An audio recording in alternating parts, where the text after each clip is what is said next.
Boa tarde a todos e bem-vindos a mais um seminário do Programa de Pós-Graduação em Computação Aplicada do Instituto Nacional de Pesquisas Espaciais. Hoje nós teremos um seminário extraordinário da CAP, Como Ter Sucesso com Publicações Científicas, ministrado pelo professor Alejandro Freire, que ele é colaborador nosso, ele é egresso daqui da CAP também, e vai apresentar para a gente um tema que parece básico, mas mesmo para quem já está na área de produção científica há muito tempo, aparecem ideias em que a gente não tinha pensado antes. Então, uma visão bem abrangente de tudo que você faz durante a publicação e após a publicação de artigo científico. O doutor Alejandro, ele fez, como falei, doutorado aqui na CAP, foi mestrado no IME do Rio de Janeiro, o currículo dele é extenso. Ele foi pró-reitor de pesquisa e pós-graduação da Universidade Federal de Alagoas e hoje ele é professor da Universidade de Wellington. Corrija-me, Alejandro, se eu estiver errado. Na Nova Zelândia. Certo? É um currículo extenso, eu não gostaria de pegar meia hora do pouco tempo que a gente tem com ele só lendo o currículo dele, mas agradeço muito a colaboração do Alejandro. Eu sei que é um seminário interessante, espero que seja útil para muitos de vocês. E com isso eu fecho o meu microfone e passo a palavra para o Alejandro. Alejandro, a sala é sua. Muito obrigado. Perfeito, Rafael, muitíssimo obrigado. É um prazer enorme estar aqui fisicamente no INPE depois de tanto tempo, graças ao trabalho do Rafael e da CAP, que me convidaram com apoio da CAPES. Então, vamos começar. Eu vou compartilhar sharing. Acredito que vocês já estejam vendo as transparências. Estamos. Sim, beleza. Então, vocês podem ver no rodapé que são 46 slides, é muito material para falar em um espaço curto de tempo. A ideia não é eu falar o tempo todo, a ideia é eu vou jogar alguns tópicos, são todas visões particulares minhas, eu vou mencionar algumas ferramentas. A ideia é que vocês se manifestem, participem, como provavelmente eu não esteja enxergando direito o chat e tudo mais, eu vou pedir ou que vocês falem no chat para o professor Rafael identificar e me parar e passar perguntas. Sinta-se à vontade de me interromper. Não estarão interrompendo, isso aqui é um diálogo. E se não, a gente conversa no final, ok? Vamos lá, eu vou mencionar algumas ferramentas, eu não tenho nada a ver, não recebo jabá por elas, eu só vou falar para vocês das ferramentas que eu uso. Vocês podem me ver aqui no LAC usando essas ferramentas. Do que se trata essa apresentação? São 6 tópicos gerais, o que é um trabalho, uma publicação científica, por que é importante, quais são os pilares de uma publicação científica. Vou falar de um dos pilares que eu acho, para mim, o mais importante, que é o projeto de pesquisa, como organizar um projeto de pesquisa. Eu vou falar rapidamente sobre veículos, sobre periódicos e, finalmente, um assunto que nem sempre se toca tanto, mas que é extremamente importante, que é a propaganda, dar publicidade à nossa pesquisa. Então vamos, como falava Jack o Estripador, vamos por partes, o que é uma publicação científica. E a gente vai tocar esses pontos. Então, eu vou usar uma referência, as transparências, perdão, parênteses. Eu vou compartilhar as transparências com o professor Rafael. Rafael, fica à vontade de usá-las, de deixá-las disponíveis para todo mundo. Eu uso o livro do Day, está citado no final. Ele diz que um paper científico é um resumo de um reporte de uma pesquisa convenientemente organizado e publicado de forma adequada. Publicada em um lugar de forma adequada. Eu acrescento que um artigo científico precisa necessariamente promover, estimular, ajudar, apoiar o avanço da ciência. Vejam que não estou dizendo que o paper precisa avançar a ciência, porque isso é obrigatório. Ele precisa estimular o avanço da ciência feito por meu grupo ou por outros. Tá? É isso que a gente vai apontar. Qual é a estrutura clássica de um paper? E essa é uma sugestão que eu faço para todo mundo que trabalha comigo, que começa a trabalhar comigo, que não tem experiência. Eu sempre digo, abram o seu arquivo LaTeX, peguem o formato mais simples que tiverem e organizem e chamem 4 sessões: introdução, metodologia, resultados e discussão.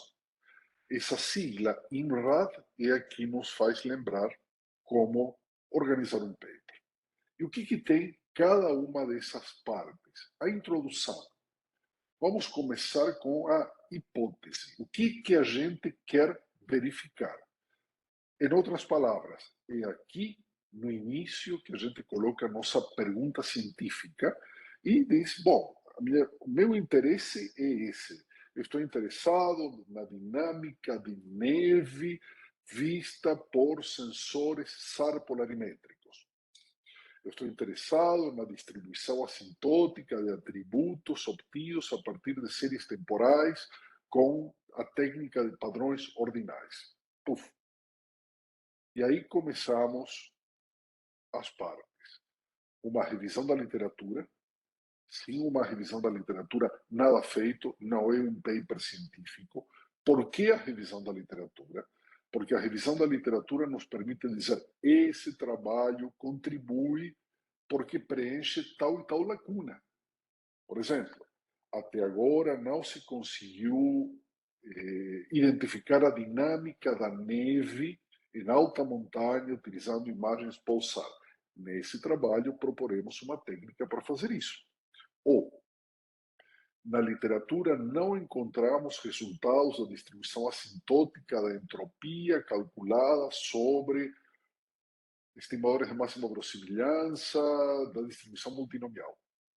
Nesse trabalho, obtemos essas distribuições em sentido assintótico. Claramente, assim, curto e grosso, o review da literatura que nos permite afirmar a originalidade e a pertinência do nosso trabalho. E aí a gente vai dizer, vamos dar uma ideia da nossa metodologia.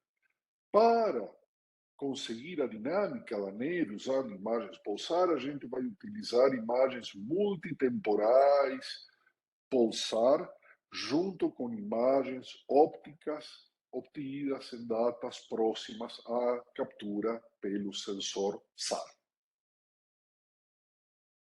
Com isso, os nossos dados, a gente vai analisar as séries de tempo por uma técnica não paramétrica. Eu estou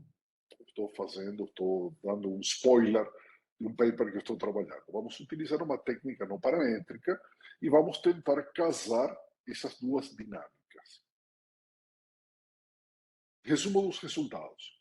Fazendo isso, gente, estamos na introdução. Fazendo isso, a gente consegue 95% de acerto versus 75% que era o melhor resultado na literatura. Nosso trabalho é original, nosso trabalho é pertinente. Isso todo na introdução. E assim, um cheiro de quais são as consequências disso. Como consequência desse estudo, propomos uma técnica de uso geral para obtenção de dinâmica de neve utilizando o pulsar. Pronto.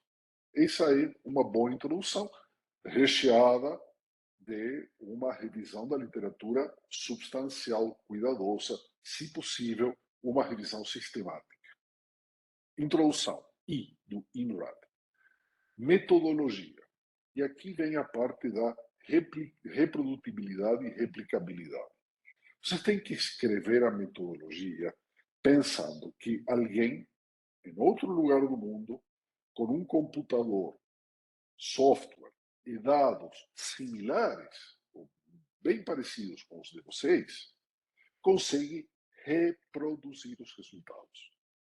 Se isso for real, se a metodologia for posta de tal forma que outras pessoas podem reproduzir os seus resultados, fantástico. A gente conseguiu reprodutibilidade. Aí vocês podem imaginar, tá bom, então vou fazer um programinha e vou compartilhar o ponto exe e qualquer pessoa que tenha infelicidade de rodar Windows vai rodar esse programinha e vai obter os mesmos resultados. Tá, mas isso permite ao usuário avançar? Não. Então a gente tem que permitir ou estimular, reproduzir e avançar. Essa componente de avançar é a replicabilidade. Então, para alcançar isso, a gente tem que se apoiar nos pilares do reproducible research, da reprodutibilidade e replicabilidade, para que outros possam pegar a nossa pesquisa e continuar. Por exemplo, mostrando que o que a gente fez está errado. Está certo, isso é ciência. Ciência funciona desse jeito. Então, isso é o M de INRA. R de resultados. É a parte mais chata, onde a gente conta o que a gente viu e a gente mostra a evidência de que maneira. Tabelas, gráficos. A gente conta o que a gente viu fazendo o que a gente disse que fez. E a parte saborosa do paper é o de discussion, INRAD. Introduction, Methodology, Results and Discussion. Discussion. Vejam que não estou usando a palavra conclusões. O que é a discussão? A discussão é dizer, lembram que lá no início a gente falou que ia estudar a dinâmica da neve usando imagens pulsar?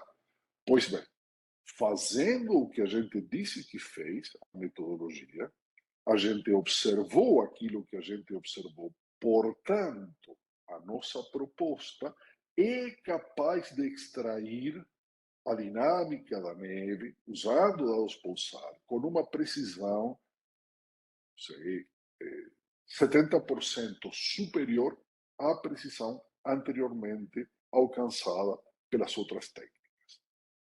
Isso é uma discussão. Por que eu insisto em D de discussão? Porque não é conclusão. Esse paper fez isso, então esse paper fez isso. Logo, esse paper. Não, isso é um resumo. Isso é um resumo. A discussão é dizer de que maneira aquilo que a gente fez sustenta ou refuta as nossas hipóteses de trabalho. Em suma, na discussão, a gente tem que dizer claramente como esse paper modificou o estado da arte. Tá? Por isso, como que eu leio um paper? Claro, título, abstract, leio a introdução, em geral eu meio que vou rápido, pulo um pouco a parte da revisão bibliográfica, leio a introdução, vejo se me interessa, vou para as conclusões. Porque nas conclusões ou na discussão é onde está o miolo da coisa, está o núcleo, como esse paper muda o estado da arte. Tá? Então, sugestão, sempre comecem com essa estrutura. Introdução, metodologia, resultados e discussão. O paper, não basta a gente escrever o paper tem que ser publicado. E não basta publicar no jornal do bairro. Não, isso pode encher de orgulho as nossas avós, mas a gente tem que publicar em veículos amplamente reconhecidos e amplamente acessíveis para a nossa comunidade. Depois a gente vai voltar sobre veículos. Insistindo sobre reprodutibilidade e replicabilidade. Vejam que estou citando Isaac Newton, século XVII. Isaac Newton disse: se eu vi mais longe, foi porque subi nos ombros dos gigantes. dizem as más línguas que ele estava caçoando de um inimigo intelectual que era um baixinho. Mas vamos deixar essa parte anedótica para lá. A gente enxerga dois movimentos nessa afirmação. O primeiro movimento é alcançar os ombros dos gigantes. Quem são os gigantes? A nossa comunidade científica. Essa é a reprodutibilidade, chegar aqui. E o segundo movimento é olhar mais longe. Olhar mais longe é a replicabilidade. E a gente tem que almejar, permitir, fazer com que todo mundo consiga subir nos nossos ombros e enxergar mais longe, porque isso é ciência. É isso que é fazer ciência. Agora eu me apoio numa referência recente, de 2019, produzida por um comitê de comitês, um metacomitê. Ciência, engenharia, medicina, políticas públicas, o que vocês quiserem, um monte de gente. Eles se preocuparam em definir o que é reproducibilidade, reprodutibilidade e replicabilidade. Então, em suma, é isso: reprodutibilidade e obter os mesmos resultados seguindo os mesmos passos, os mesmos métodos, usando o mesmo código. Alerta, sinal de alerta. Vou ter que compartilhar meu código? Sim, vai ter que compartilhar seu código. Se você quer fazer ciência reprodutível e replicável, você tem que compartilhar seu código. Ah, mas podem roubar meu código em ciência? Não tem essa. Roubar é fazer plágio. O plágio é severamente punido por pela comunidade científica. Então, vamos nos preparando para compartilhar o nosso código. E o que é replicabilidade? É obter resultados consistentes utilizando a metodologia, tentando responder a mesma pergunta científica, mas usando os meus próprios dados, ou seja, tentando ir além do que já foi feito. Então, essa referência é bacana, está nas referências, é um reporte, umas 30 páginas, vale a pena ler, porque são grandes os que se preocuparam e fizeram esse reporte, esse informe. Por que publicar é importante? Essencialmente, infla o nosso ego. Cientista tem orgulho, tem alegria, tem ego. Então, o cientista quer ver o seu paper publicado. Me lembro até hoje como me senti com o meu primeiro paperzinho publicado no boletim da Associação Brasileira de Estatística. Eu enlouqueci, eu vi aquilo impresso e estava alucinado. Eu continuo me alucinando quando vejo meus trabalhos impressos. E o ego, a gente funciona movido a isso. Para exemplificar aqui no Brasil, para ter um lugar ao mundo, no CNPq, na CAPES, na PESP, a gente precisa de credenciais. A gente precisa dizer, olha, estou pedindo recursos para atrair pesquisador visitante, para comprar equipamento, para ter dinheiro para congresso, para viagens, etc, etc, etc. Está aqui a prova de que investimento na minha carreira científica vale a pena. Então, para promoções e para bolsas, a gente tem que mostrar publicações, a gente tem que mostrar bons antecedentes científicos. Mas a gente vai se concentrar no último ponto, que é o paper existe para avançar, para mexer no estado da arte. A China entrou numa fase, vou tentar não usar adjetivos, entrou numa fase na qual, para estimular as publicações, pagava, dava prêmio em dinheiro e não dava pouco dinheiro. Amigos, colegas meus chineses me falavam que paper de um único autor em periódicos top de linha davam para o bolso desse autor $10.000. Então, vocês podem imaginar, em um país do tamanho da China, com a quantidade de gente talentosa, isso criou uma ebulição. Isso estamos falando ano 2020, já começaram a sair os alertas. Está tendo muita publicação de qualidade duvidosa, está tendo muita máfia de publicações. Alguma coisa tem que ser feita. 2020, a China proíbe a premiação em espécie de publicações. No final desse mesmo ano, aparece uma lista de periódicos de... Opa, tem alguma pergunta? Bom, Rafael, se você puder acompanhar... Alejandro, se você preferir, a gente pode parar, então, quando tiver uma pergunta específica, ou junta Claro, para o final. você decide? Ok, então deixa eu passar uma pergunta do Henrique agora sobre o slide 8, enquanto está próximo. Ele pergunta se ter aspectos metodológicos da introdução não viola a organização do trabalho. Não, porque um resumo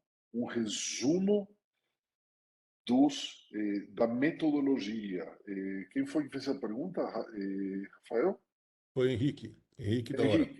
Henrique, não, porque o que você disse do ponto de vista metodológico na introdução?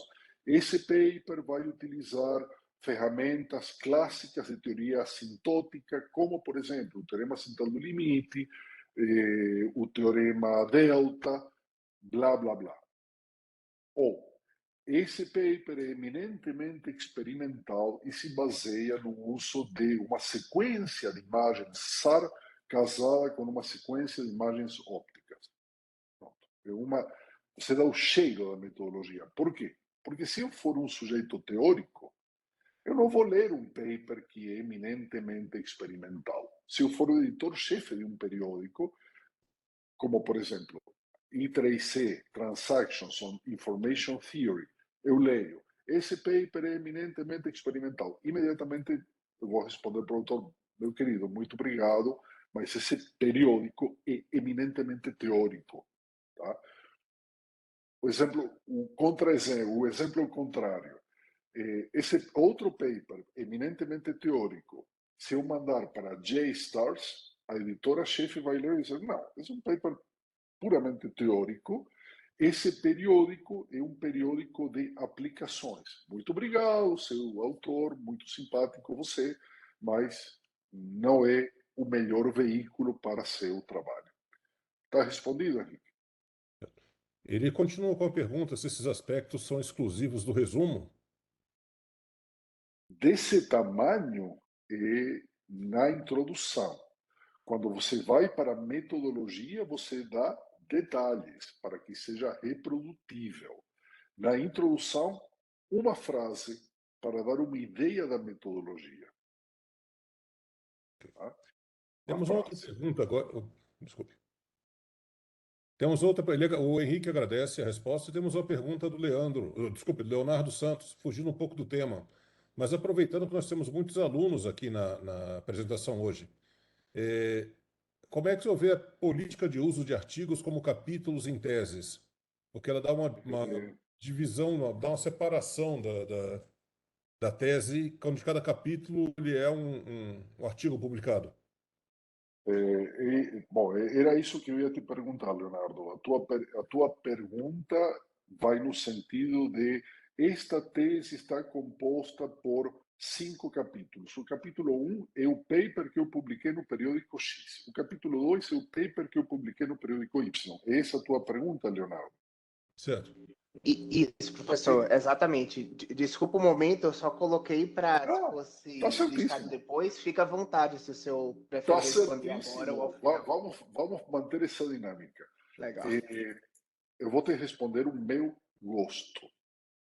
Eu não gosto desse estilo, porque eu acho que se exercitar na escrita de uma tese é é uma atividade valiosa, porque o candidato a doutor muito provavelmente seja candidato a professor adjunto de uma universidade, ou seja candidato a pesquisador júnior de um instituto de pesquisa.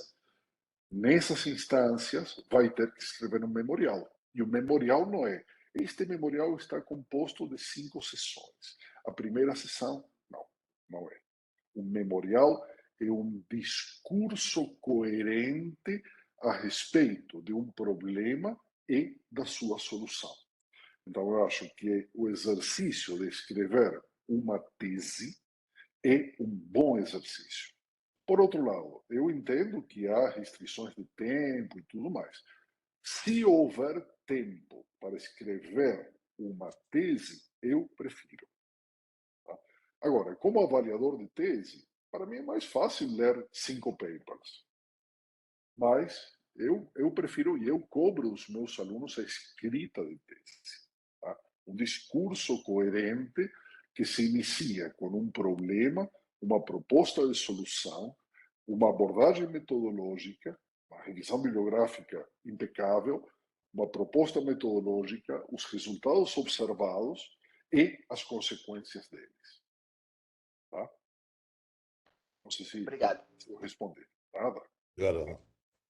Tudo bem? Beleza. Então a gente estavam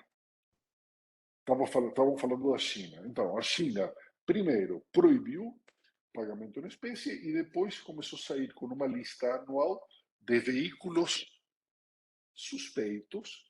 Suspeitos por quê? Porque cobram taxas muito altas de publicação, porque têm ciclos de revisão extremamente curtos, por uma série de fatores. Então, por um lado, a gente vive numa cultura de publish or perish, onde não é estranho a gente ouvir de um pesquisador, porque eu já publiquei 100 papers, eu estou comemorando o meu paper número 100. Isso não é patente, isso não é patente para nada. O que é patente é o impacto que a minha pesquisa científica teve na comunidade. Agora, medir impacto é muito mais difícil do que 1, 2, 3, 4, 5, 99, 100. Vamos comemorar o meu paper número 100. Então, é uma coisa difícil, mas é uma coisa que nós, pesquisadores mais sêniores, temos que assumir o compromisso de fazer. Tá? Então, é importante publicar? Sim, mas não é o número, é a qualidade. Então, deixando o ego, promoções, grants, bolsas, auxílios, um pouco de lado, um bom paper é a consequência de um trabalho de pesquisa de alta qualidade que foi escrito com esmero, com cuidado. Bom, vamos lá. Quais são alguns pilares de uma boa pesquisa científica? Ética, conhecimento profundo do estado da arte e acertar a contribuição para a audiência. Então, vamos mencionar alguns aspectos éticos. Coisas que não se devem fazer. Primeiro, lembrem que o sistema da ciência é um sistema essencialmente ad honorem. Eu fui revisor e continuo sendo revisor de diversos periódicos, depois eu fui editor associado da Transactions on Geoscience and Remote, da Geoscience and Remote Sensing Letters, depois eu fui editor-chefe da Geoscience and Remote Sensing Letters, hoje eu sou vice-presidente de publicações da IEEE Geoscience and Remote Sensing Society. Quanto que eu recebo para fazer isso? Nada. Nada. Aliás, frequentemente coloco do meu dinheiro porque não se paga nada. Às vezes a gente tem que viajar, fazer coisa, pago o meu dinheiro. Eu trabalho ad honorem.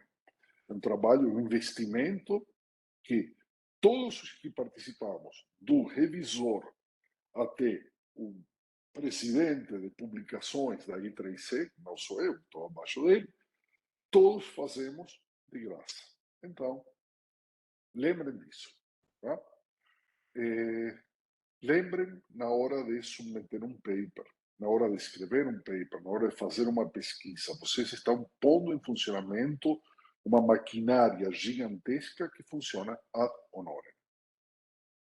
Erros a serem evitados. Colocar na lista de autores quem não participou da pesquisa. Isso é extremamente delicado, principalmente para alunos. Aí o orientador diz, coloque como autor o fulano de tal, porque ele comprou os equipamentos do laboratório. Essa é uma prática questionável, não é boa prática, não é boa praxe científica. Vejam no site da I3C regras que definem quem qualifica para ser autor. Tem que participar da ideia, do planejamento, da execução, da escrita, da revisão, de alguma forma. Não 100% em tudo, não necessariamente 100% em tudo, mas tem que participar. Por exemplo, só fazer a revisão do inglês não é coautor. Só ter comprado os equipamentos que foram usados não é coautor. Só ter conseguido os dados que foram usados não é coautor. Leiam na I3C e tentem, como alunos, na medida do possível, cumprir com as boas práticas de autoria. Também é uma péssima prática eliminar pessoas que qualificam como coautores, tirá-las porque não simpatizaram, porque brigaram com alguém, por qualquer critério espúrio. Tá? Respeitem a autoria e a coautoria. Plágio, grave, gravíssimo. Usar material disponível sem citar a fonte. Mas eu posso usar um parágrafo de outro paper? Pode. Cite o paper e deixe claro que é um parágrafo verbatim. Mas eu posso usar material meu publicado em outro paper? O material não é mais teu. O material agora é acesso público ou você transferiu os direitos autorais. Então, foi teu quando você escreveu até que foi aceito. Se você quer reusar material da sua autoria, cite a fonte. Sempre citem as fontes. Selecionar resultados, isso é uma tentação muito grande para nós que trabalhamos numa área empírica e às vezes os dados não nos ajudam. Então, tá bom, vou jogar fora essa observação que é muito grande, vou jogar fora essa observação que é muito pequena e aí as coisas funcionam. Não. Ou, se vocês querem fazer isso, digam, apliquei uma técnica de censura baseada em tal e tal critério para ter um bom ajuste e usar o resto da minha metodologia. Tem que dizer. Não podem selecionar e ficarem calados. Não podem. Conflitos de interesse. Se não sei, a JAXA, Agência Espacial Japonesa, está bancando a tua bolsa de doutorado e a tua tese de doutorado é sobre qualidade de imagens SAR, e você está avaliando os sensores da JAXA, pago pela JAXA, você tem que dizer, esse trabalho foi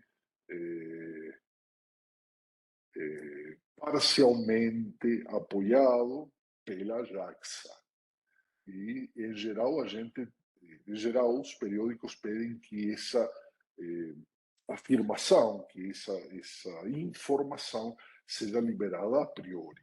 Tá? Então, cuidado para não cair na armadilha de depois serem acusados de que você está querendo favorecer ou prejudicar porque está comprometido economicamente com alguém. E uma coisa que vocês não devem fazer jamais. Vocês mandaram um paper para um periódico. Isso discuti hoje com um colega aqui. Mandaram um paper para um periódico. O periódico está demorando. Aí você tem outro periódico que provavelmente responda mais rápido. Vocês podem submeter o artigo para o outro periódico? Não. Negativo. Jamais. Primeiro, vocês vão tirar o artigo que está no periódico demorado, vocês vão fazer o withdrawal e só depois vão submeter para o outro periódico. Jamais vocês deverão ter o mesmo trabalho em duas ou mais avenidas, em dois ou mais veículos para publicação. Jamais. E eu acrescento aqui, dentro de plágio, o uso de chat GPT sem mencionar o uso de chat GPT. É um assunto delicado, espinhoso, novo, com o qual estou me deparando atualmente, mas se vocês usaram uma ferramenta de inteligência artificial para escrever ou ajudar a escrever o texto, vocês têm que mencionar. Ok? Alejandro, nós temos uns comentários sobre esse slide. Sim. Nós temos a pergunta do Henrique de como é visto a autocitação nas editorias de periódicos de alto impacto. Se estiver em vernáculo, prejudica a aceitação? Eu, em geral, não cito nada ou evito ao máximo citar material que não foi publicado em inglês, a não ser os axiomas de Kolmogorov, que foram publicados em alemão, e mais nada. Acho que a única coisa que eu cito que não está em inglês, porque a língua científica é o inglês.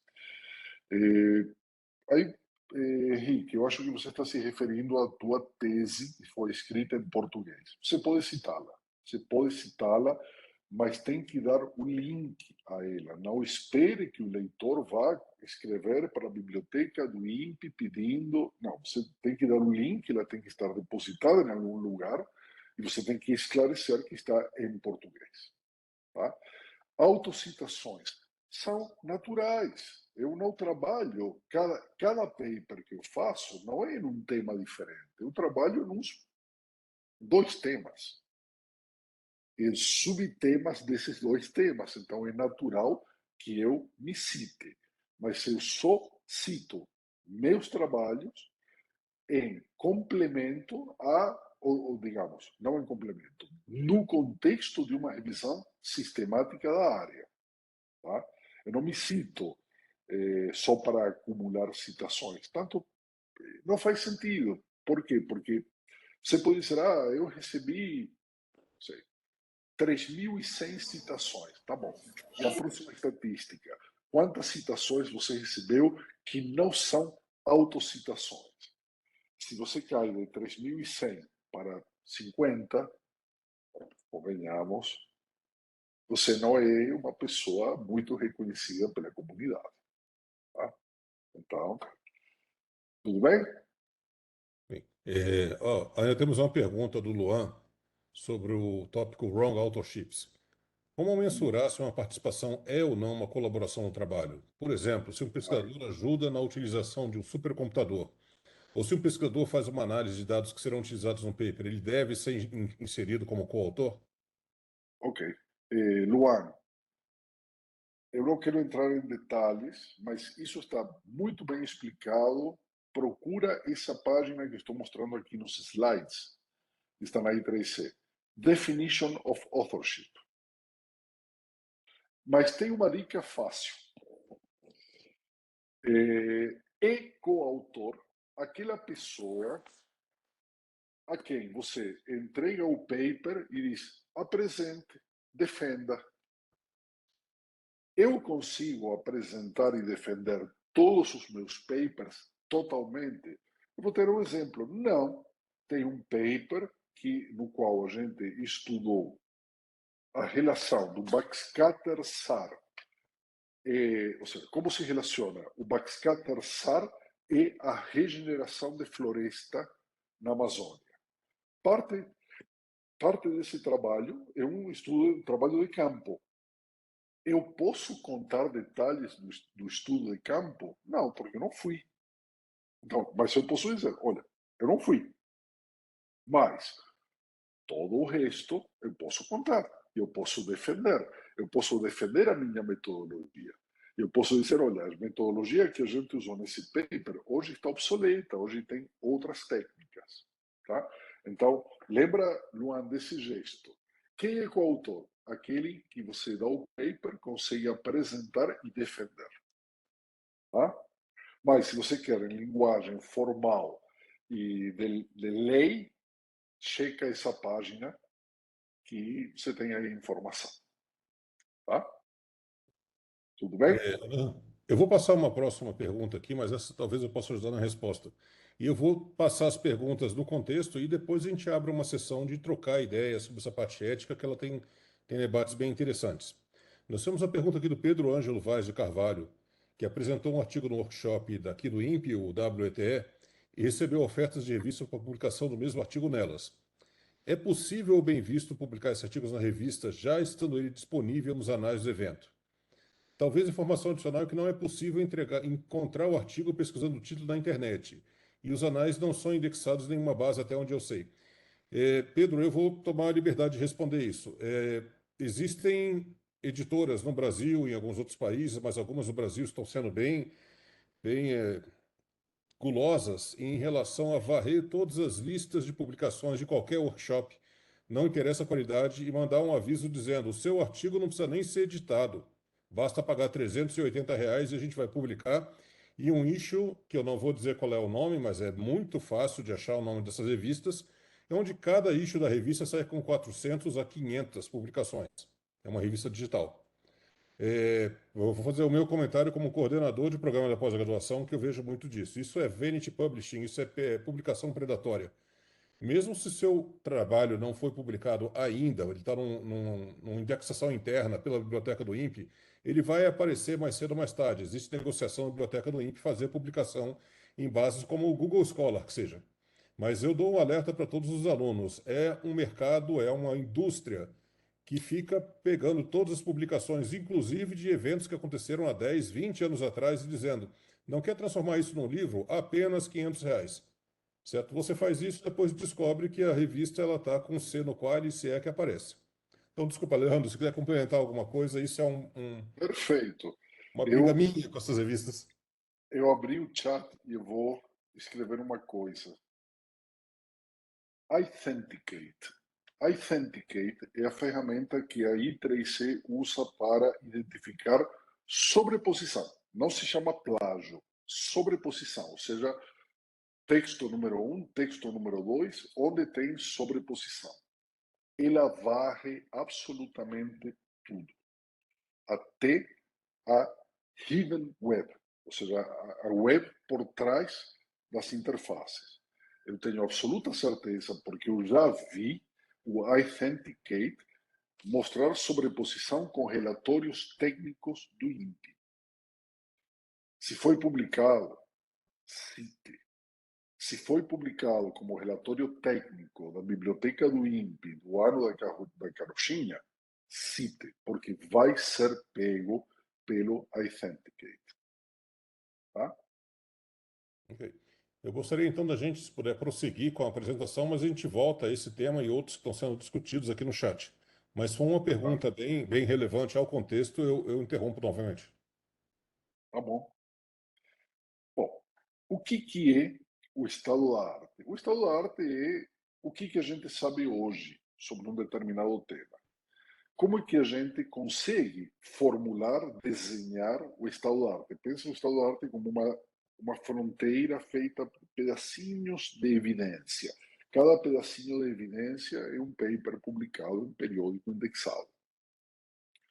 Quais são os atributos de uma boa revisão da literatura? Essa revisão da literatura é completa, no sentido de que as ideias principais da área estão aí, foram identificadas, foram cobertas e foram comentadas. Uma boa revisão da literatura está atualizada. E atualizada significa, inclusive, checar papers no archive, checar papers no TechRev, checar papers que estão sendo avaliados, mas que já estão disponíveis. E uma boa revisão bibliográfica é qualificada, não é qualificada pelo Qualis. Eu abomino o Qualis. Tenho um paper onde eu desço a lenha no Qualis. Não, qualificada no sentido de usar fontes de alta qualidade. Qual é a fonte de alta qualidade? A fonte top de alta qualidade? O JCR. E vocês aqui no INPE têm acesso ao JCR. O JCR é o catálogo dos periódicos indexados com as suas métricas, as métricas de qualidade. Mas também pode usar conferências top, se for o caso, enquanto o paper não é publicado num periódico, ou livros de boa qualidade. Cuidado que tem também, como falou o professor Rafael, uma indústria de livros totalmente inúteis. Então, aí vocês têm que se apoiar na experiência dos seus orientadores. Uma forma de fazer de ter uma boa ideia do estado da arte é fazer um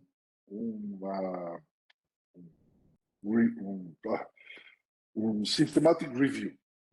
Desculpa, me fugiu em português. Uma revisão sistemática da literatura. O que é uma revisão sistemática da literatura? Tem nessas transparências referências sobre como fazer uma boa revisão sistemática. Essencialmente, vocês têm que ter uma pergunta bem formulada. A partir dessa pergunta, vocês vão construir palavras-chave, vão construir regras de inclusão e de exclusão de referências. Feito isso, a priori, vão aplicar essas regras a bases de dados, por exemplo, Web of Science, vão coletar os papers, rejeitar aqueles que não passam o controle do critério de inclusão e incluir aqueles que passam o critério de inclusão ou que não são rejeitados pelo critério de exclusão. Isso deveria ser pré-especificado e aqui eu passo para vocês umas referências de Kitchenham e Linlöcke e outros, Transfield. Essencialmente, uma boa revisão bibliográfica ela é verificável. Então, vocês vão dizer, eu usei tais e tais regras, tais e tais datas, tais e tais bases de dados, e esses foram os papers que eu obtive.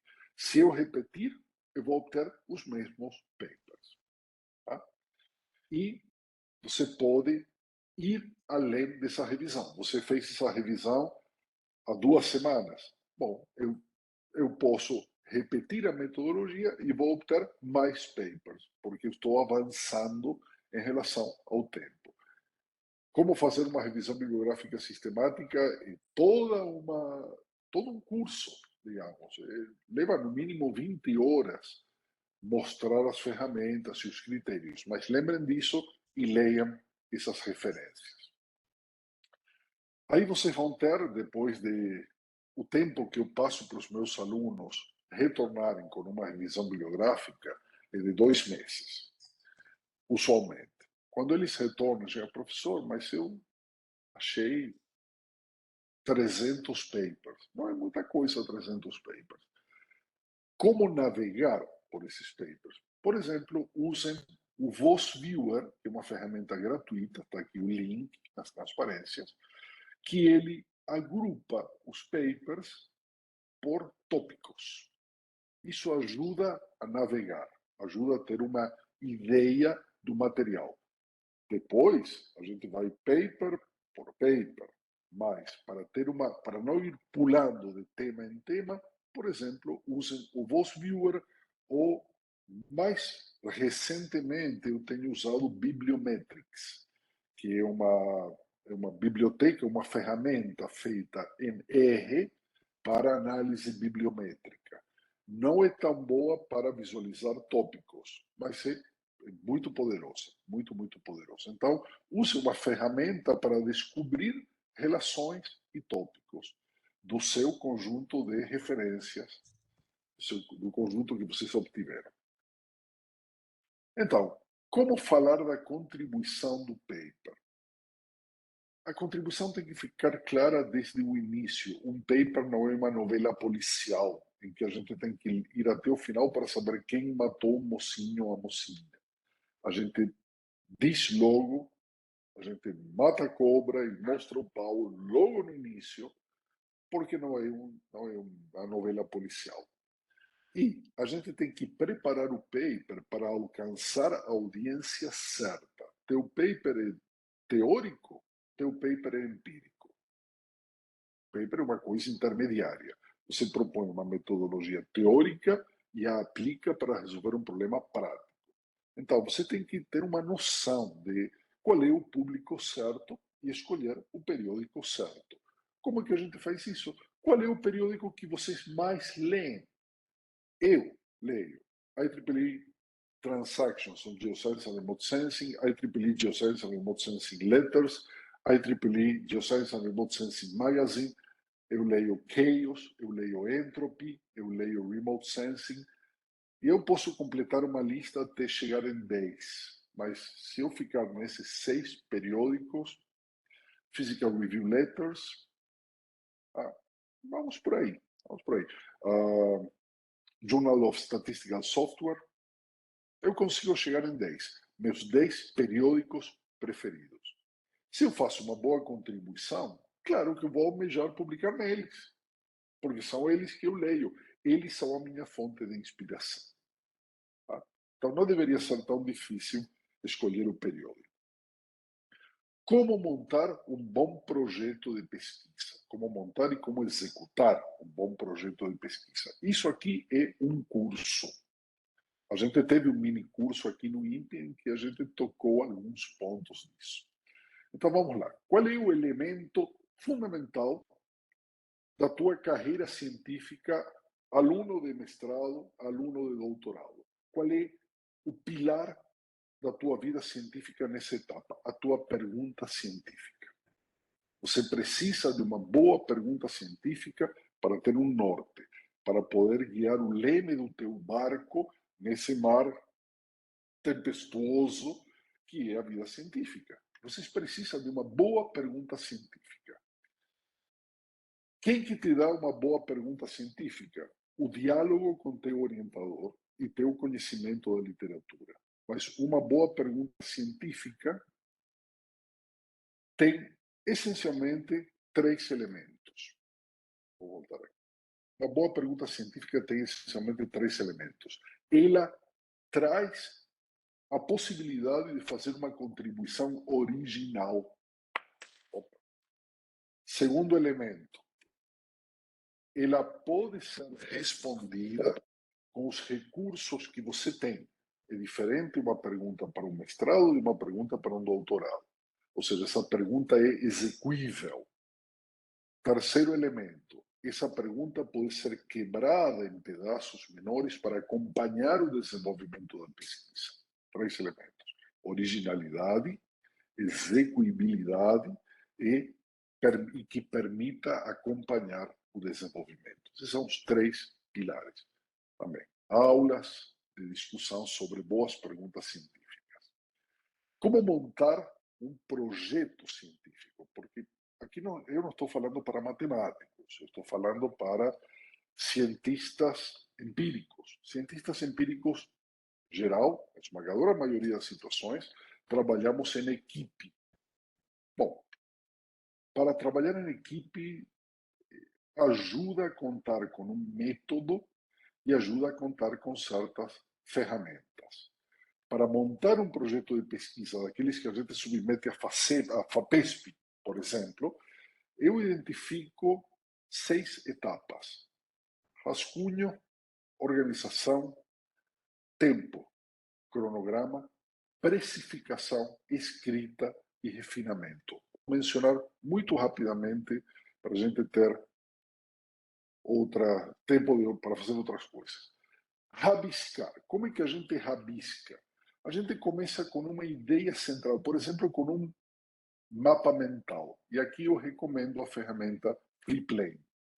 A gente pode começar com um mapa mental escrevendo a pergunta no meio e jogando ideias. Cada ideia é um nó.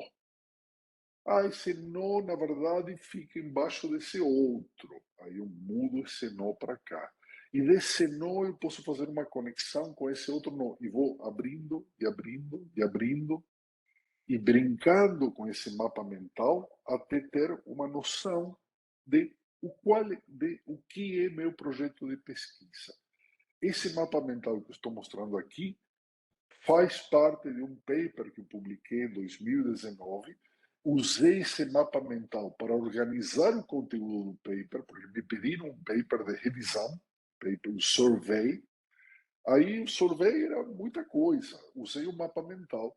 Aí contei para o editor do periódico. Falei, eu usei o mapa mental, me ajuda. Manda que a gente publica junto com o artigo. E foi publicado. Porque é uma ferramenta útil para você navegar pelas ideias. Tá? Pulo um monte de etapas. Quando a gente chega na parte de escrita do projeto ou do paper, vamos usar as melhores ferramentas que a gente tem. Por favor, esqueçam do Word. Vamos usar o LaTeX e vamos usar BibTeX para gerenciar as referências. No mini curso que ministrei semana passada aqui no INPE, a gente generalizou, a gente foi para uma ferramenta mais geral ainda, que é o R Markdown, que gera o LaTeX e usa o BibTeX, mas se vocês trabalharem com LaTeX e BibTeX, já está de muito bom tamanho. Façam os gráficos e a análise de dados na melhor plataforma que a gente tem, que é gratuita, o R. E, por favor, se estão escrevendo em inglês, rodem o Grammarly ou ferramenta similar para verificar, para tirar erros de tipografia, construções malucas, excesso de voz passiva em inglês, tá? Refinem o texto, ajuda. Sobre gráficos, convido vocês a lerem Dilbert, que é minha tirinha preferida, todo dia eu leio Dilbert. Vejam o que o Dilbert acha dos diagramas de pizza. Eu também acho. Tem sólidos argumentos contra o uso de diagramas de pizza. Vejam o que o Dilbert acha de PowerPoint. Os nossos gráficos no PowerPoint não necessariamente comunicam aquilo que a gente quer comunicar. E quando a gente usa uma transparência, da mesma forma que quando a gente usa um pôster, a transparência per se, sozinha, não diz nada. A transparência é um suporte à minha apresentação. Então, por isso, se a gente deixa para a plateia concluir a partir de um gráfico, a plateia pode concluir absolutamente qualquer coisa. E, finalmente, nas palavras de Edward Tufte, como que Edward Tufte vê o PowerPoint. O PowerPoint é uma arma de destruição em massa, de destruição intelectual em massa. Então, cuidado com as ferramentas que a gente usa. Tá? Escolham bem. Alejandro, Por favor. o Henrique perguntou se gerenciadores de referência como o Zotero são úteis ou a gente faz a mão no BibTeX mesmo. Eu não conheço o Zotero, eu sei que tem outros. Mendeley, ele fala com LaTeX, fala com BibTeX. Usa qualquer um, Rick, usa qualquer um que te permita gerar entradas BibTeX, porque as entradas BibTeX são aquelas que o LaTeX vai pegar. Tá? Obrigado. O GBRef é fenomenal. Eu não vejo muito motivo para usar outra ferramenta. BibTeX é gratuito, é 100% gratuito, não tem pegadinha. Tá? Então, recomendo. Então, como a gente pode começar a trilhar esse caminho da reprodutibilidade e replicabilidade? Para cada projeto, faça uma página web com informações do projeto, código bem documentado, exemplos que rodam, o código com que vocês produziram os gráficos e as tabelas. A gente viu exemplos no mini curso da semana passada. Eu escrevi um paper inteiro em R Markdown. Dentro desse paper, se faz a simulação, defino as funções, escrevo a teoria, é claro, rodo as simulações, construo tabelas, construo gráficos, faço análises, tudo dentro de um único documento ASCII. Tá? Então, por isso que eu apontei a R Markdown no curso da semana passada. Documento reprodutível inclui o código com que se geraram as tabelas e com que se geraram os gráficos. Incluam os dados. Os dados têm que ser colocados à disposição. Os dados são pagos, eu não posso colocar. Tudo bem. Coloca um pedacinho, um exemplinho dos dados para mostrar que teu código roda e teu código faz o que se supõe que ele tem que fazer. Organiza um site, por exemplo, com essa estrutura. Essa estrutura a gente propôs em um paper que publicamos no JSTARS sobre reprodutibilidade e replicabilidade em sensoriamento remoto, em pesquisa em sensoriamento remoto.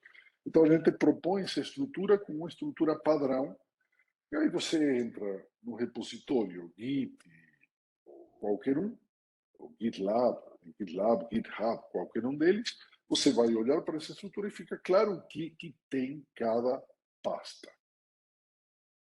Chegando no final, sobre veículos, o primeiro tópico era conferências versus periódicos. Não são versus. Conferências servem para disseminar, para contar o que a gente está fazendo, e para ouvir e para tomar tapa na cara da comunidade, para aprender e para melhorar a nossa pesquisa, que depois vai ser mandada a um periódico. Como podemos ter uma noção da qualidade do periódico? Veja, eu fiz esse gráfico ontem. É uma regressão linear simples que explica o Article Influence Score. Article Influence Score é uma medida de prestígio do periódico. Explica essa medida de prestígio através do Journal Impact Factor, que é uma medida de popularidade. Vejam que o ajuste é excelente. Os periódicos que estão dentro do intervalo, da faixa de confiança, são periódicos com comportamento típico. Quem não tem comportamento típico? Bom, vejam, por exemplo, o International Journal of Digital Earth tem um pouco menos de Article Influence Score do que o esperado, que outro. O SPRS, Journal of Photogrammetry and Remote Sensing, tem um pouco menos de prestígio do que o esperado. Quem desponta aqui? O IEEE Geoscience and Remote Sensing Magazine, que tem muito, mas muito mais prestígio do que o esperado para o seu fator de impacto, que é o maior de toda a área. Então, analisando um gráfico simples como esse gráfico se faz em 3 linhas de comando DR. Vocês podem escolher bem o que ler e para onde mandar os seus artigos. Alejandro, Diga. no final eu vou pedir informações mais sobre esse gráfico, onde a gente consegue essas métricas. Não é do Bibliometrics, mas no final da Não. apresentação eu queria pedir. Obrigado. Tá, eu te digo já. Eu baixei a planilha com Article Influence Score, Journal Impact Factor e outras métricas, baixei do Web of Science.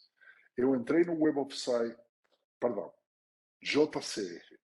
Entrei no JCR, eu pedi para procurar por categorias, pedi a categoria Remote Sensing, estavam lá todas as métricas, baixei uma planilha, CSV, como a Separated Value, li essa planilha no R e fiz essa regressão. Vocês podem fazer todas essas monte de análises interessantes. Tá? Vamos. Eu posso mostrar para vocês. Tranquilo. Como escolher o periódico? Bom, tem que, para mandar o nosso paper, tem que ser dentre os periódicos que a gente mais lê. É bom a gente ter uma ideia de quem é o comitê editorial, quem são os editores-chefes, quem são os editores associados.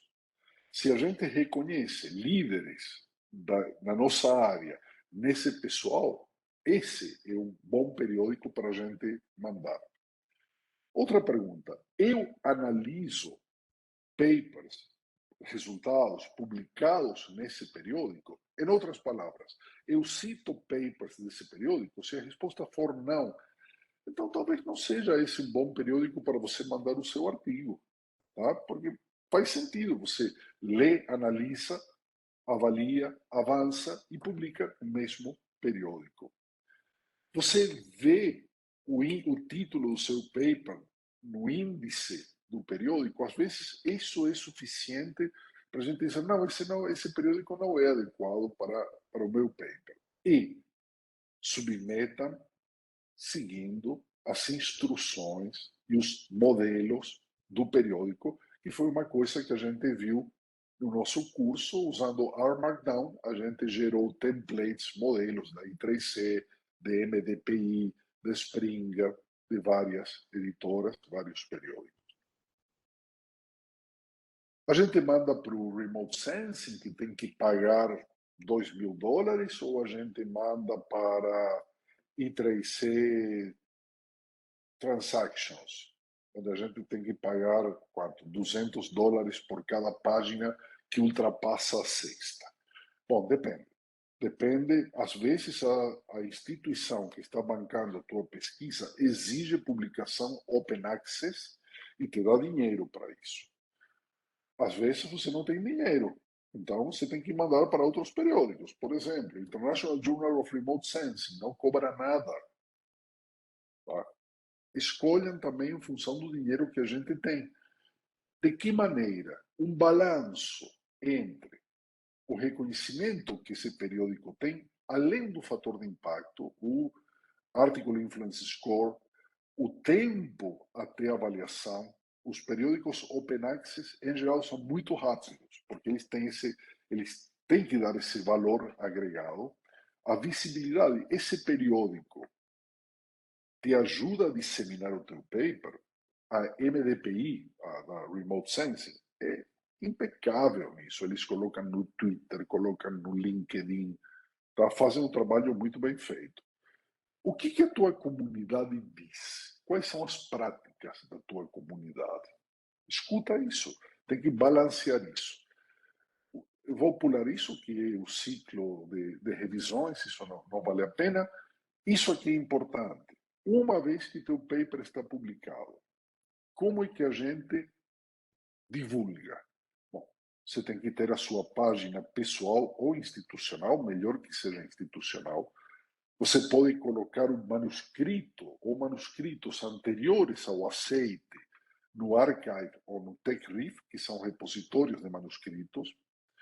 Você tem que ter o seu ORCID, a sua conta ORCID, e ela vai capturar as tuas publicações. Se não capturar, você coloca para que apareça teu ORCID e teu cartão de visita acadêmico. Você vai colocar no ResearchGate. Se não puder colocar a versão porque está em um paywall, você coloca escondida, vai aparecer o resumo, e quando as pessoas te pedirem, você dá a sua cópia pessoal para as pessoas. Publons está migrando para dentro de Web of Science, mas ainda existe. Publons reconhece as tuas revisões. Kudos, relativamente, eu não sei de muita gente que use Kudos, mas é bem bacana. Kudos te permite alcançar um público grande, porque você é obrigado a contar do que se trata teu paper para um público científico leigo. Ou seja, imagine que você está falando agora com alguém de uma área completamente diferente, um científico ou um técnico leigo de outra área. Em Kudos é o lugar para você contar o que seu paper faz, qual é a importância do seu paper em palavras simples. LinkedIn, façam isso em LinkedIn, divulguem no Twitter e se usam Facebook, façam também no Facebook. Quando que isso vai funcionar? Isso funciona quando você faz parte de uma comunidade. Então, já comece a montar a sua teia, a sua comunidade. Então, regra número 0. Participe de comunidades relevantes para a sua pesquisa. Regra número 1. Use a mídia social para promover não o paperzinho, e sim o novo conhecimento que você produziu e como ele impacta a comunidade, como ele impacta a fronteira do conhecimento. Bom, o que tem que ter uma boa página web acadêmica? Nome em citações, foto, em qual instituição você está atualmente, talvez a anterior, seu mínimo histórico, interesses de pesquisa, qual é a tua visão, a tua missão, os teus valores, como entrar em contato. Isso aqui é especialmente importante se vocês têm contatos e parceiros na China, tenham um WeChat. WeChat é o WhatsApp chinês. Então, tenham WhatsApp, WeChat, e-mail e links interessantes. Mantenham essa página sempre atualizada. Então, nessa página também coloquem links aos seus perfis: Archive, TechRiff, ORCID, ResearchGate, Kudos, Publons ou Web of Science, LinkedIn, Twitter, Facebook, WeChat, etc., etc., etc., para facilitar o acesso aos membros da comunidade. E não sei se vocês perceberam que a gente percorreu os 6 tópicos muito rapidamente que, na minha visão, constituem os elementos fundamentais de uma publicação científica. Então, lembrem que o paper é o resultado de um projeto de pesquisa. Não escrevam papers dizendo, eu fiz isso, então vi aquilo. Não. O que vocês estão querendo responder? Onde está o estado da arte? Qual é o que falta nesse estado da arte? A pergunta científica que quando respondida, vai preencher essa lacuna. Como vocês fizeram isso? E aí sim, vocês vão ter um paper. Vão estar mais perto de um paper. Diga claramente quais são as hipóteses. É um paper teórico? É um paper empírico? É uma mistura dos dois? É um paper metodológico? A metodologia tem que promover reprodutibilidade e replicabilidade. Ofereçam código e dados. Os resultados têm que ser a base para responder às hipóteses. O que eu observei concorda com as minhas hipóteses ou não concorda. Resultados negativos. As conclusões não são o resumo do paper. As conclusões são como o paper mudou o estado da arte. Como falhar catastroficamente. Mau inglês. Gente, temos Grammarly, no mínimo. Podem um Grammarly gratuito. Plágio. Fatal. Fatal para a carreira científica, incluindo uso de GPT, de ChatGPT sem dizer. Mandar o mesmo paper para 2 ou mais veículos, periódicos ou conferências. Mandar para o periódico errado. Não façam isso. Não dizer claramente qual é a contribuição. Por isso dizer, eu fiz isso, observei aquilo. E quem se interessa por isso? Who cares? O que interessa é qual é a contribuição. Fazer um paper confuso, que pula da introdução para resultado, volta para a metodologia, joga um pedacinho de conclusão. Não. Sejam chatos. Não precisa ser uma peça de boa literatura. Tem que ser uma peça de boa literatura científica. Introdução, metodologia, resultados, discussão. Faça um paper totalmente reprodutível. Escreva um paper sobre filtragem de speckle E quando os revisores perguntarem, me passe o código que a gente quer rodar. Ah, perdi o código.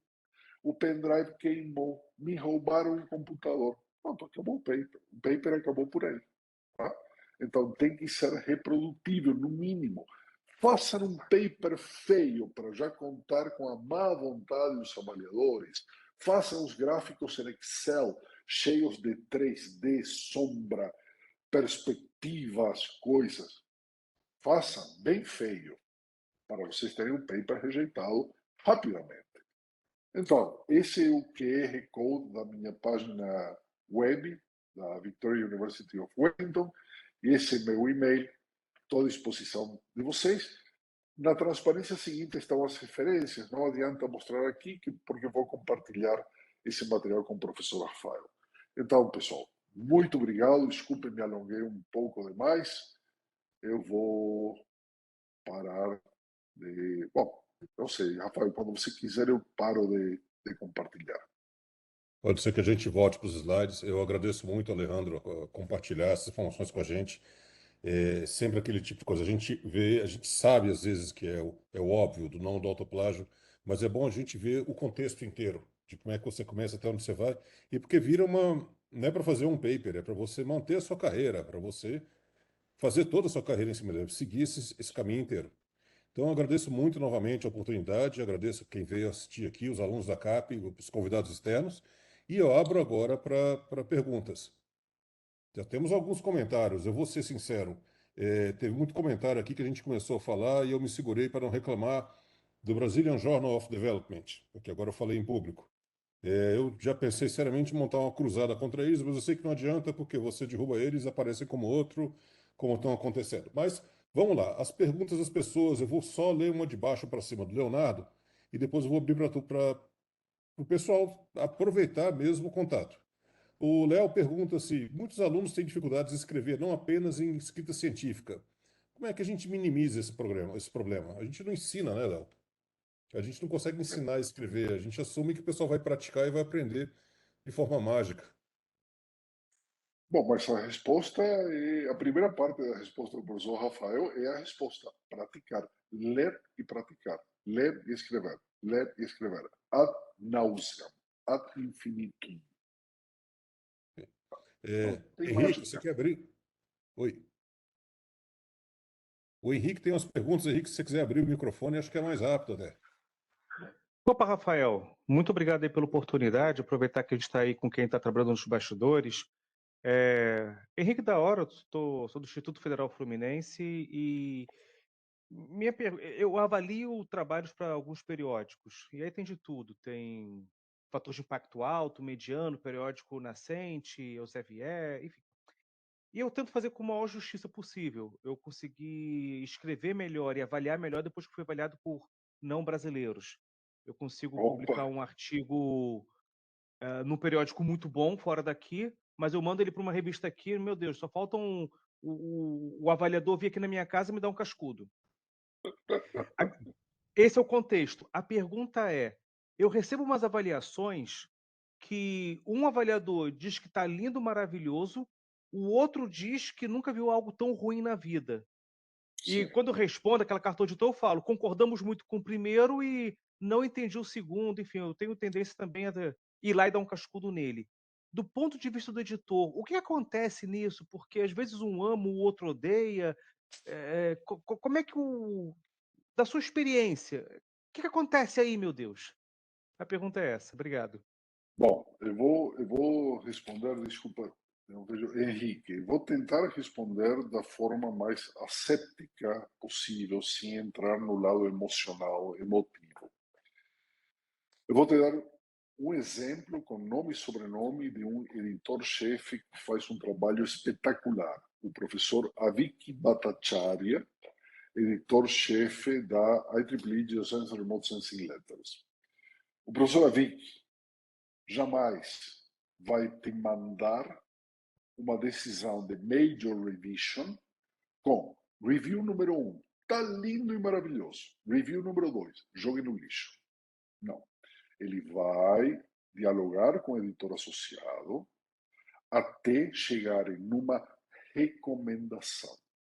Isso é o trabalho de um editor associado e o trabalho de um editor-chefe. O editor associado, quando faz um bom trabalho, ele faz uma recomendação. Ele diz, por exemplo, embora o revisor número 1 diga que o teu trabalho está lindo e maravilhoso, que está lindo, ele pode ser melhorado. Vejamos alguns pontos, resgatando do revisor número 2, que, embora tenha sido muito duro, ele toca em alguns pontos relevantes. Em suma, faça isso, isso, isso e isso, e seu paper estará em melhores condições de ter um parecer mais favorável. Ou seja, se você recebe um parecer, Major Revision, review número 1, jogue no lixo, review número 2, vou aí te dar um beijo, nem o editor associado está fazendo o seu trabalho, nem o editor-chefe está levando a sério a sua tarefa. Tá? Reclame, reclame. Tá? Muito obrigado, estou satisfeito. Opa. Coloquei o Pessoal, link ao material aí no chat, tá? ok, vou tomar a liberdade de baixar o PDF e deixar no storage aqui da gente, só para o link não se perder depois. Pessoal, mais alguma pergunta, algum comentário? Vamos aproveitar que o Alejandro realmente tem um conhecimento do... É o conhecimento daquela parte que a gente, como publicadores, assim, vamos dizer, a gente escreve o paper, manda lá e começa a acender as velas e todo do altar, torcendo para os revisores verem. O Alejandro conhece bem o funcionamento por trás. Henrique, eu vou passar depois. O SharePoint ele é um pouco devagar, dependendo de onde você está, mas eu tenho o PDF, vou compartilhar depois. Pessoal, mais perguntas, comentários? Estou aqui amanhã, sexta-feira e segunda-feira pela manhã, não é, Rafael? Estou aqui também. Segunda-feira a gente está aqui até um pouco antes das 4, né? É. Então, qualquer coisa, gente, por favor, estou aqui, um prazer.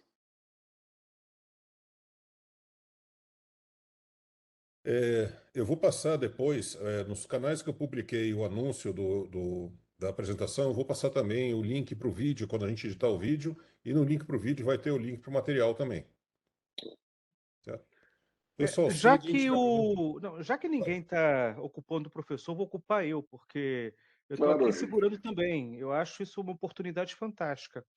É, a gente assim, que é da época do Beat Escovado, que trabalhava lá na década... Eu fui fazer meu mestrado na década de 2005, 2004, por aí.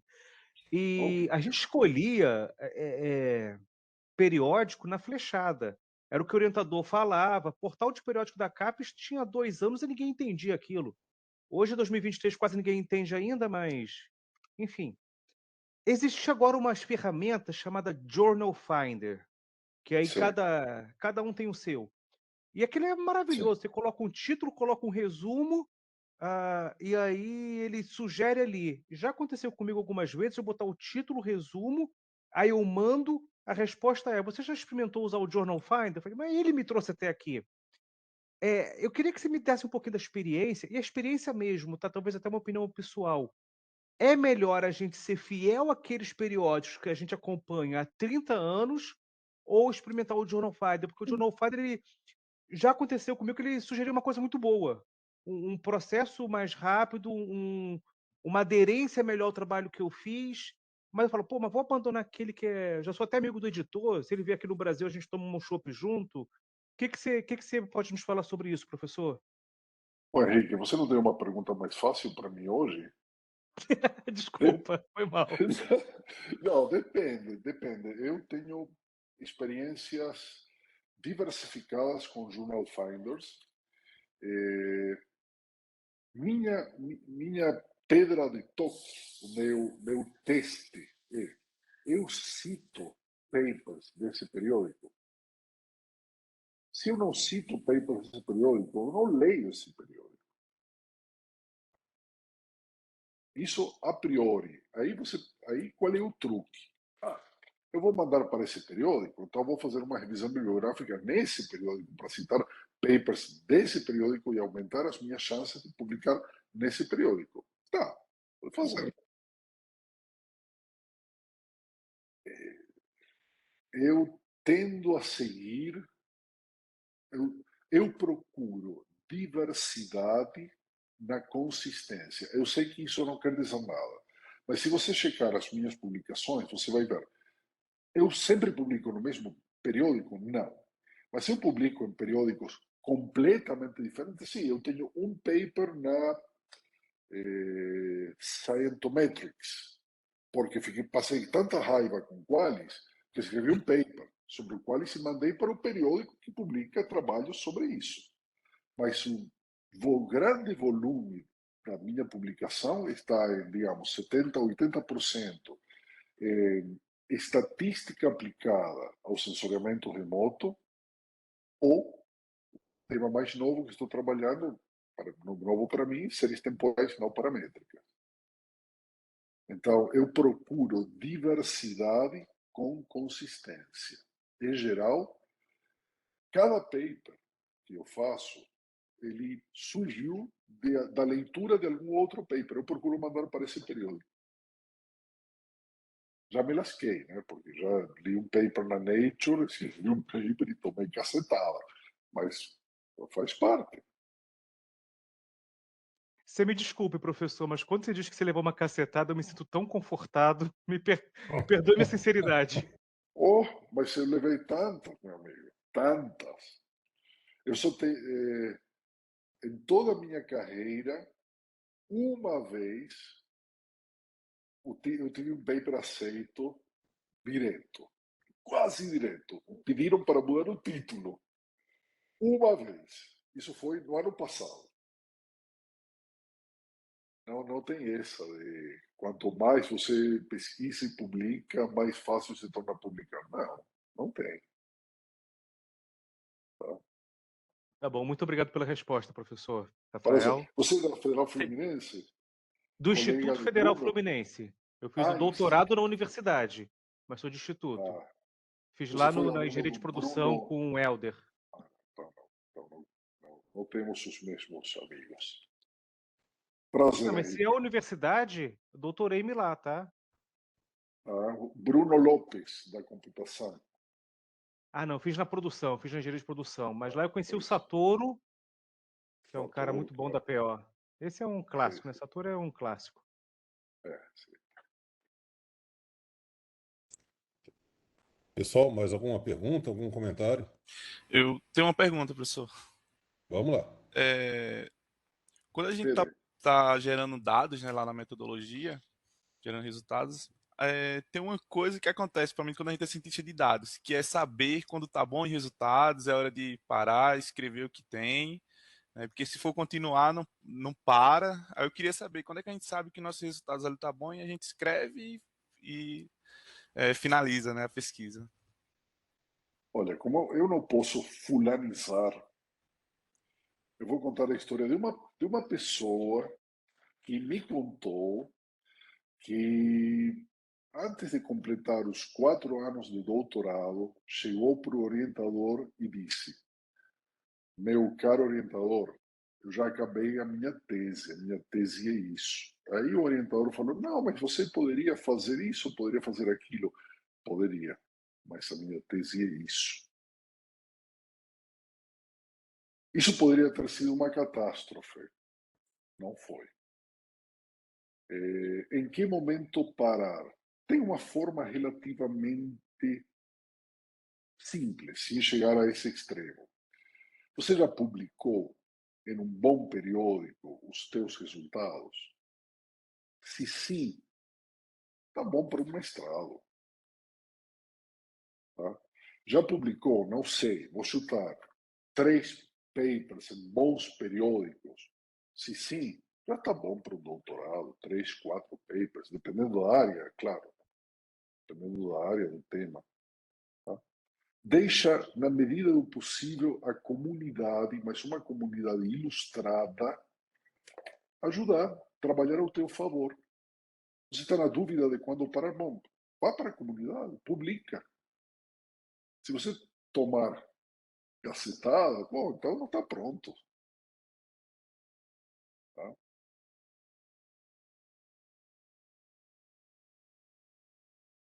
Certo, Pedro? Certo, professor? Professor Alejandro, muito Disclaimer. obrigado. Não é nada. Disclaimer. O Pedro é meu aluno e eu fico tentando dizer para ele: para de levantar dados, começa a escrever sobre os dados. Tem claro. que fazer. Eu reconheço que é uma decisão difícil. Às vezes é mais divertido a gente ficar levantando dado, organizando tudinho, dando uma olhada, do que sentar e escrever. Mas É, o adulto continua. claro que é. Tem uma hora que a gente tem que desistir, né? Tipo, tá bom, chega, vambora. Você só vai, que nem obra, tem uma hora que vai. Aproveitar, professor, e Rafael, se ainda tiver um tempinho. Claro.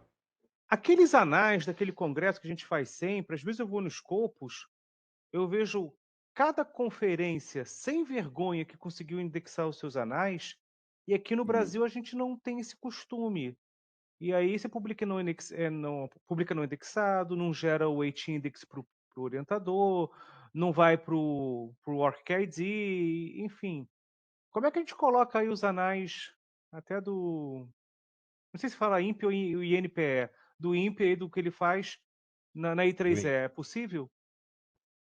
Sim, só que tem que passar por um processo de propor uma conferência. Vamos falar do que eu conheço, que é a GRCS, Geoscience Remote Sensing Society. Você faz uma proposta de conferência à sociedade. Nessa proposta de conferência, você diz: olha, eu quero apoio econômico. Eu vou te dar valores realistas. Eu quero $1.500, que é o custo de publicar os anais no IEEE Explore. Tem prazo para fazer isso? Sai a resposta? Pronto. Em geral, a sociedade apoia todos os pedidos de eventos aderentes ao tema. Se você trabalha com computação evolutiva, você vai para a IEEE Computational Intelligence Society, a CIS, e assim por diante. E estou falando da I3C, que é o ecossistema que eu conheço. Há outros ecossistemas que eu desconheço. Maravilha, obrigado. Rafael? Oi, só para um comentário rápido, Henrique. Aqui o INPE, a gente organiza alguns eventos que eles são mais assim educativos para os alunos. Então nós temos os workshops eu acho que os 7 programas de pós-graduação do INPE organizam um workshop que é mais assim, faz parte da formação do aluno, inclusive aprender como é que organiza e correr atrás de financiamento. E, meu Deus, o palestrante não vem, o que a gente faz? Faz parte, assim, da gente manter eles num estado de terror abjeto, desculpa, da gente manter eles aprendendo como é o funcionamento da ciência. Mas nós também temos eventos aqui que são organizados via sociedades. O GeoInfo, de Geoinformática, o INPE é um dos grandes organizadores do Simpósio Brasileiro de Assessoramento Remoto.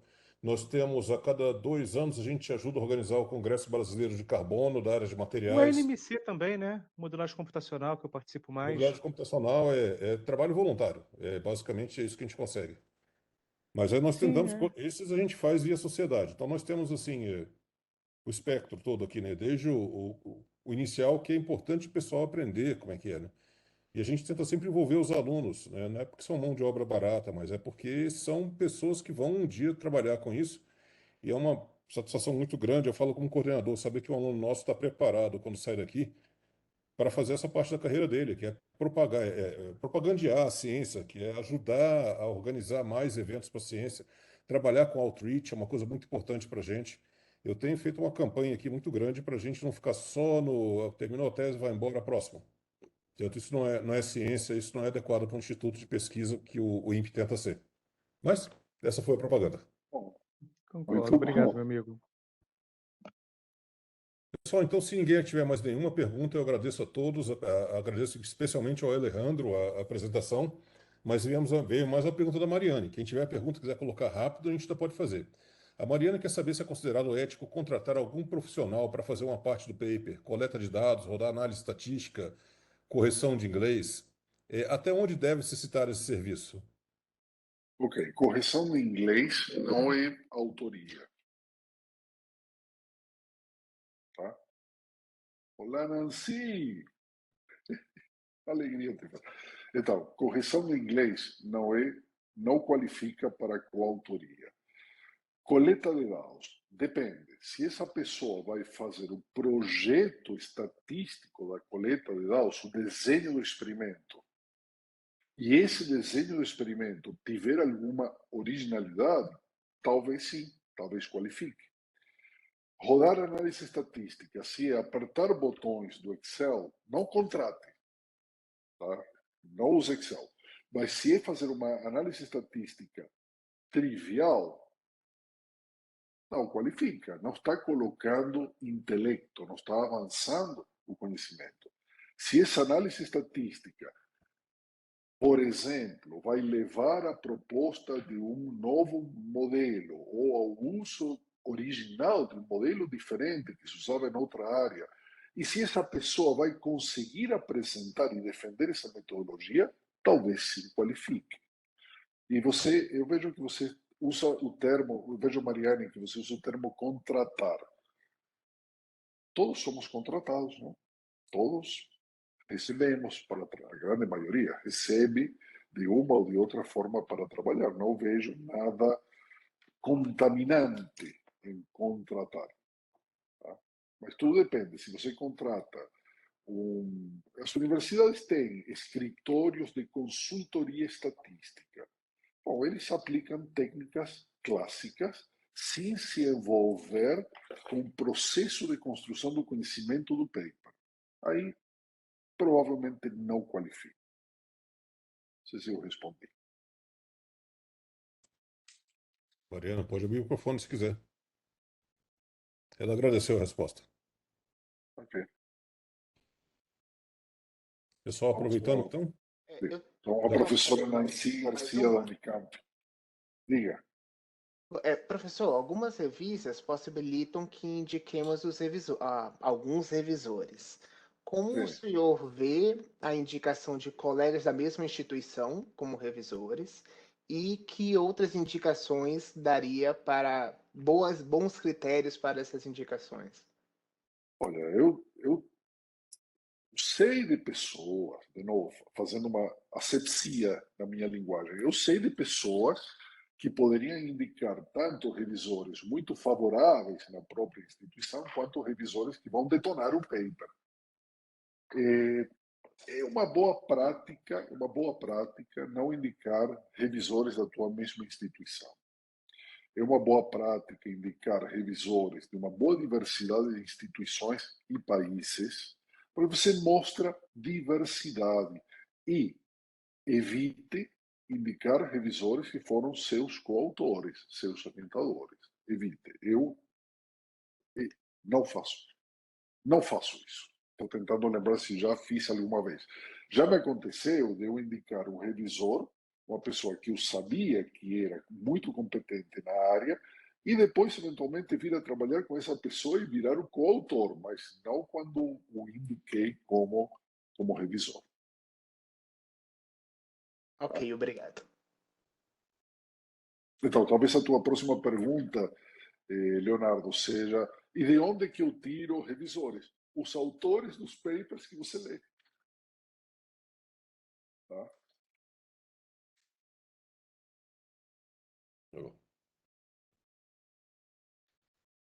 Tudo bem, pessoal? Então, se ninguém tiver mais nenhuma pergunta direta, eu gostaria de finalmente então agradecer a todos, agradecer a presença, a participação, a colaboração do Alejandro, agradecer a vocês e a gente volta a entrar em contato pelos canais que eu mandei a divulgação, a gente vai mandar o vídeo e o material. Então, Perfeito. todos muito obrigado, obrigado, Alejandro. Obrigado, prazer. Tem mais gente. Tem mais. Até logo, pessoal. Tchau. Ah, Fabiano, vai. O pessoal tem as mãos aqui levantadas? O que aconteceu? Eu acho que não. Alguém levantou a mão, mas abaixou. Tá bom. Tchau. Até logo.